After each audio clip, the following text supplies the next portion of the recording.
Ditemukan dalam feses manusia dan tidak jarang digunakan sebagai objek biomarker dalam arkeologi dan paleontologi.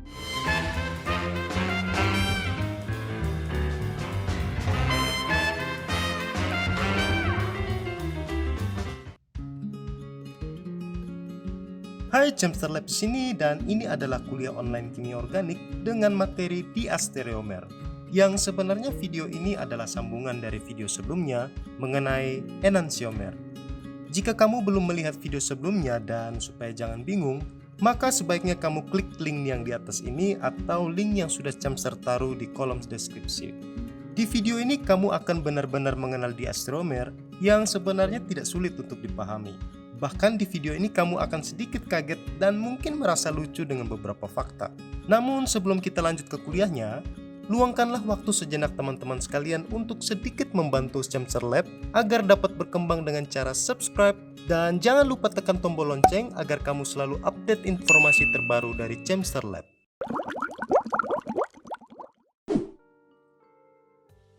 Sebelum kita mengenal apa itu diastereomer, alangkah baiknya jika kita mengetahui dulu berapa sih jumlah maksimal molekul kembar yang mungkin dari suatu molekul. Di atas kertas, jumlah maksimalnya adalah sebanyak 2 kali N, di mana N merupakan jumlah pusat stereogenik. Jika kamu belum tahu apa itu pusat stereogenik, sebaiknya kamu nonton dulu video yang linknya ada di atas ini atau di kolom deskripsi. Nah, sebagai contoh, molekul ini memiliki 2 pusat stereogenik, maka kita dapat menggambarkan maksimal 4 stereoisomer yang mungkin di atas kertas dengan konfigurasi yang sudah Chemster tulis di slide ini. Bagaimana jika molekul memiliki pusat stereogenik sebanyak 3, 4, 10, dan seterusnya? Mudah, tinggal dikalikan 2 saja.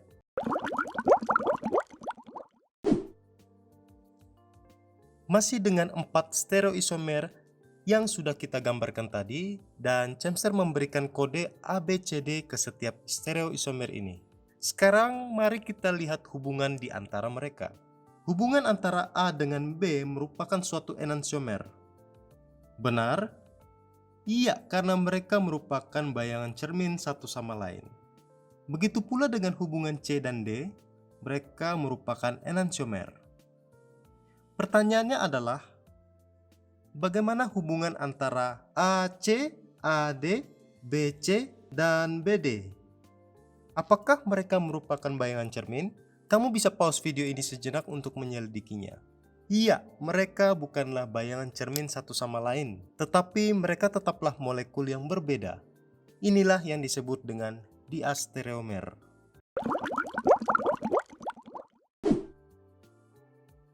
Diastereomer biasanya terjadi pada molekul yang memiliki lebih dari satu pusat stereogenik.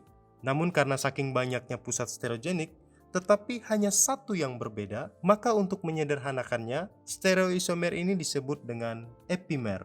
Contoh epimer adalah kolestanol dan koprostanol, di mana kedua epimer ini ditemukan dalam feses manusia dan tidak jarang digunakan sebagai objek biomarker dalam arkeologi dan paleoekologi.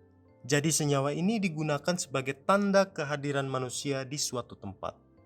Molekul kembar ini memiliki banyak sekali pusat kiral, namun hanya satu pusat kiral yang berbeda konfigurasinya, yaitu pada karbon nomor 5. Sebelum kita melangkah lebih jauh, alangkah baiknya jika kita mengingat kembali beberapa istilah agar kamu tidak tersesat di persimpangan jalan. Sejatinya pusat stereogenik dengan kiral itu berbeda. Pusat stereogenik hanyalah sebutan untuk karbon yang mengikat 4 substituen yang berbeda. Sedangkan kiral adalah sifat dari suatu molekul yang tak dapat diimpitkan dengan bayangan cerminnya. Nah, sebutan kiral ini sangat mirip dengan enantiomer.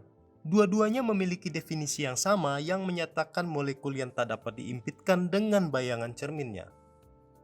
Hanya saja, kiral merupakan kata sifat, ingat kata sifat, yang menunjukkan sifat dari molekul tersebut yang tak dapat diimpitkan dengan bayangan cerminnya.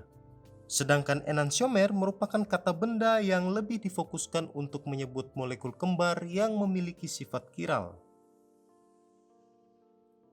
Nah, Apa perbedaan antara enantiomer dengan diastereomer? Enantiomer merupakan molekul kembar yang merupakan bayangan cermin.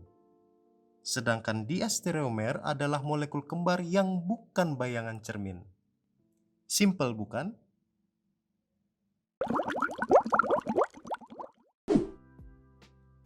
Dalam dunia stereoisomer juga dikenal istilah senyawa meso. Senyawa ini akiral walaupun memiliki pusat stereogenik dan tentunya tidak aktif optik. Bingung? Mari kita lakukan sedikit latihan pada asam tartarat. Molekul ini memiliki dua pusat stereogenik, dan jika kita menggunakan rumus 2N seperti yang sudah disebutkan pada slide 34, jumlah maksimal stereoisomer yang mungkin dapat digambarkan di atas kertas adalah 4. 1, 2, 3, dan 4 dengan konfigurasi dari masing-masing molekul yang sudah Cemser tulis di bawahnya. Sekilas kamu akan beranggapan bahwa keempat molekul ini adalah molekul yang berbeda. Mungkin benar, tetapi kita perlu membuktikannya satu persatu. Mari kita mulai antara molekul A dengan B. Kamu bisa pause video ini sejenak untuk memutar molekul tersebut sedemikian hingga agar keduanya dapat berimpitan. Ingat, garis tebal menunjukkan substituen berada mendekati pembaca, sedangkan garis putus-putus adalah sebaliknya. Sudah? Hasilnya adalah enantiomer A dan B tidak akan pernah berimpitan. Begitu juga antara A dan C. Sepasang diastereomer ini juga tak dapat diimpitkan, sehingga kita dapat menyimpulkan bahwa A, B, dan C adalah tiga molekul yang berbeda. Nah sekarang, mari kita lihat antara molekul C dan D. Apakah sepasang enantiomer ini dapat diimpitkan? Sekali lagi kamu bisa pause video ini sejenak untuk memutar kedua molekul ini hingga berimpitan. Sudah? Hasilnya adalah jika molekul C ini kita putar dan hasil putar ini kita impitkan dengan molekul D, maka kita akan melihat bahwa molekul-molekul ini dapat diimpitkan secara sempurna. Atom-atomnya selaras, di mana gugus OH akan bertemu gugus OH, begitu juga dengan H dan CO2H. Dengan kata lain bahwa molekul C dan molekul D sebenarnya adalah sama, sehingga kita dapat menyimpulkan bahwa asam tartarat hanya memiliki 3 stereoisomer, bukan 4. Nah, kasus antara molekul C dan molekul D ini yang kita sebut senyawa meso, yang sebenarnya hanya merupakan kasus di atas kertas. Nah, pertanyaannya adalah mengapa senyawa meso dapat terjadi? Jika kita melihat pada molekul C atau D tadi, kita akan mendapatkan bidang simetri. Jadi kalau kita potong molekul ini tepat di tengah-tengah seperti ini, maka kita akan mendapatkan dua sisi yang sama. Inilah penyebab terjadinya senyawa meso.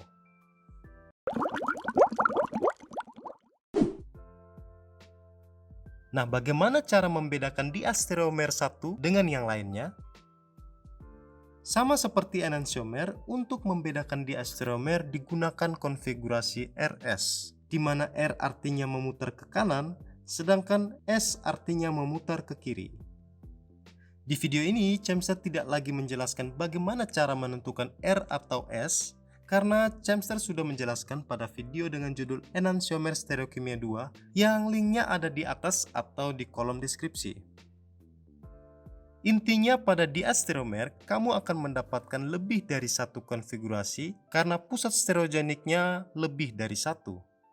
Contoh di bromopentana ini yang memiliki 5 karbon, di mana terdapat 2 pusat stereogenik, yaitu pada C nomor 3 dan C nomor 2.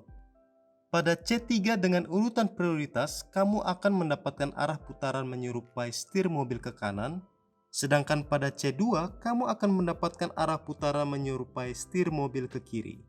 Sehingga nama dari molekul ini adalah 2S, 2R, 2,3 di bromopentana.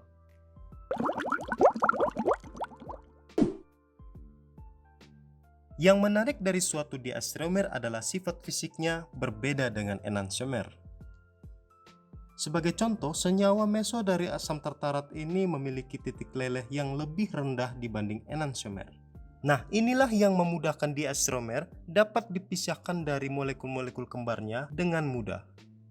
Jadi, jika campuran ini dipanaskan sampai 146 derajat Celcius, maka yang akan meleleh di suhu tersebut adalah senyawa meso. Inilah mengapa pada video enantiomer stereokimia 2 disebutkan bahwa sebaiknya enantiomer diubah menjadi diastereomer melalui reaksi asam basa agar dapat dipisahkan dengan kembarannya.